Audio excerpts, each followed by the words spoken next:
Hi there, we are going to make a pesto, but this is going to be a slightly different pesto than we would normally do, and there are a couple of reasons for this. Pesto, generally you can end up with a huge pile of leaves, and by the time you've finished making a pesto it's this little jar and it feels very deflating, and you realize like, oh my word, I thought I had such a huge amount of plants to put in there. And yeah, so we're going to do one that is a little bit filled with some other things, like some baby marrows, some broccoli, a whole lot of leaves, a little bit of baby spinach, and also some of the weeds that we spoke about.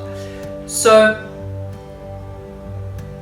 the plus point, as I mentioned, is that it's a much larger amount when you're finished doing this. The second bonus to this for me, I found, is that I can load it full of green veg, and I put it into pasta that's cooked so it doesn't get cooked, and I know I'm getting like a wide variety of really nutritious greens into my daughter, or to all of us actually, but kids can often be quite difficult to get greens into. So depending on the time of year and depending on your taste, you can load this with as many different kind of greens as you want actually.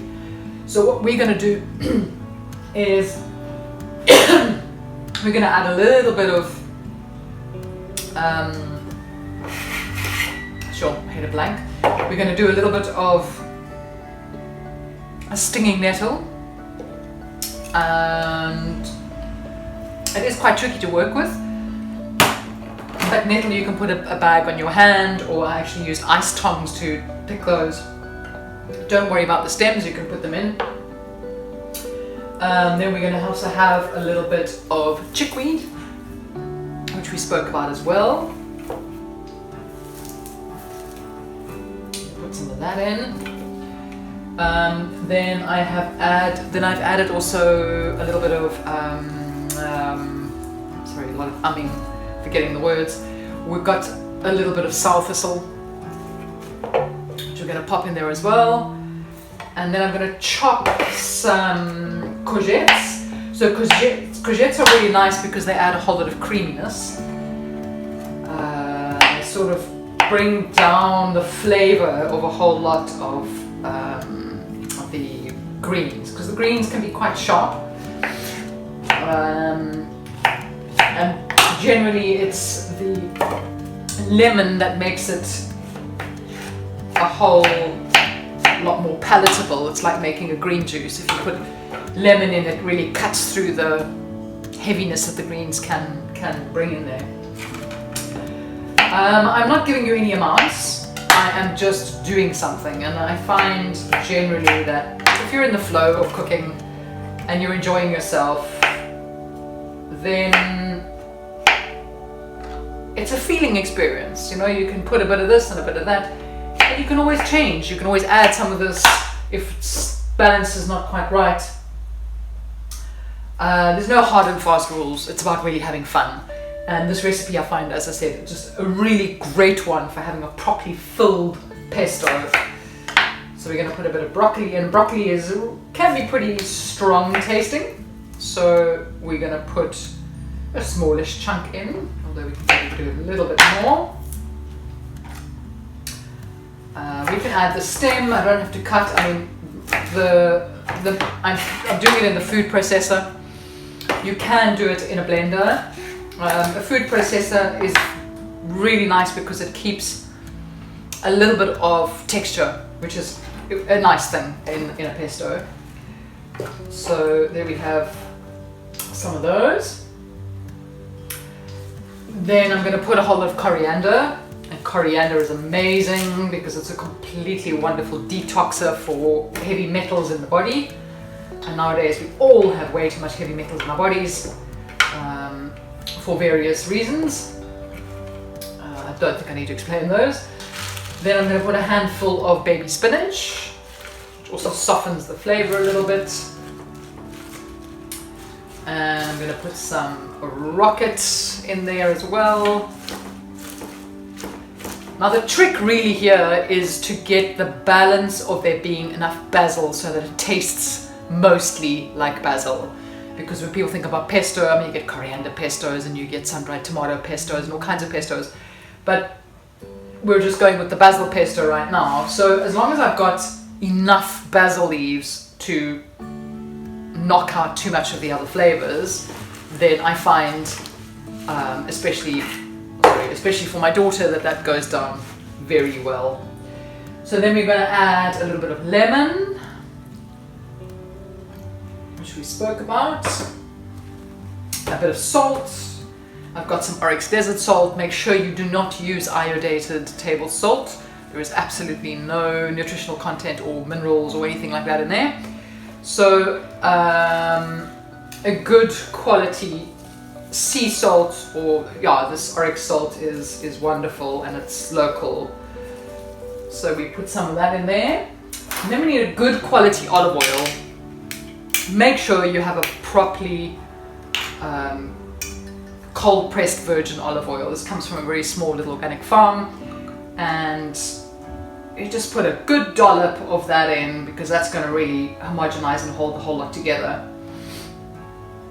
Remember, we can always add if we're feeling like it's not quite enough. Then another really nice thing to do in a pesto is to add in some nuts or some seeds. Traditionally you would put pine nuts in them. Pine nuts are really, really unaffordable. So I'm putting in pumpkin seeds. They're very high in zinc, which is fabulous, and a whole lot of sunflower seeds.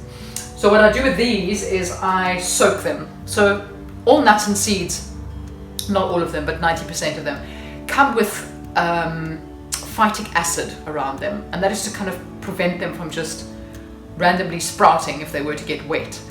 So when you soak nuts and seeds beforehand, you remove that phytic acid. They all have different soaking times, but generally if you just soak it overnight it'll work. And then what I do is I put it back into the dehydrator so that I have dried versions of what they call activated nuts and seeds. And activated really just means that it's been soaked so that phytic acid comes off. And when the phytic acid comes off, it becomes a whole lot more bioavailable to the body. You can really absorb it a lot better. So I'm going to just put a whole lot of those in because they do add a nice nutty kind of texture and flavor to them. I also have over here a little bit of cashew nuts, and these kinds of nuts like cashews and macadamians add a creaminess to the pesto which you won't get in many other ways. So putting a bit of cashews in, it's just a nice way to cream it a little. And then lastly I'm going to add a little bit of garlic, which I see I forgot to bring to the table, so I will go and get some garlic, and then we're going to put on the lid and we're going to give it a good whiz and come back and see how that looks.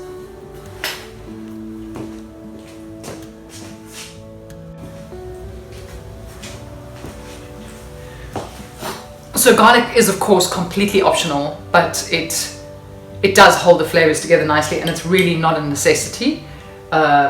It's more really, the kind of flavors you enjoy. But most pestos generally do come with a bit of garlic. So there we've added a little bit of garlic, and now we're going to give it a whiz and see.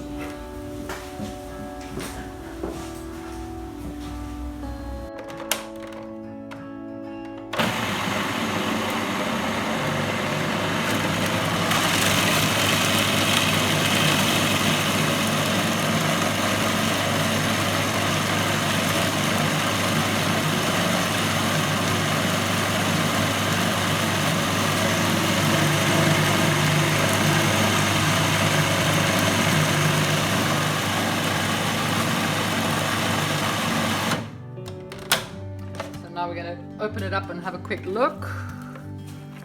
So that's looking quite nice. And at this point, if we're feeling like it's not very much, we could always add some more stuff. So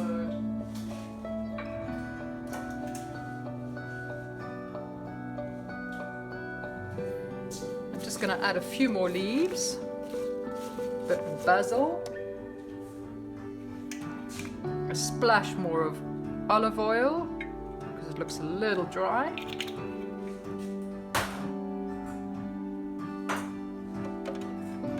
Tiny dollop of lemon. I'm going to give it another whiz.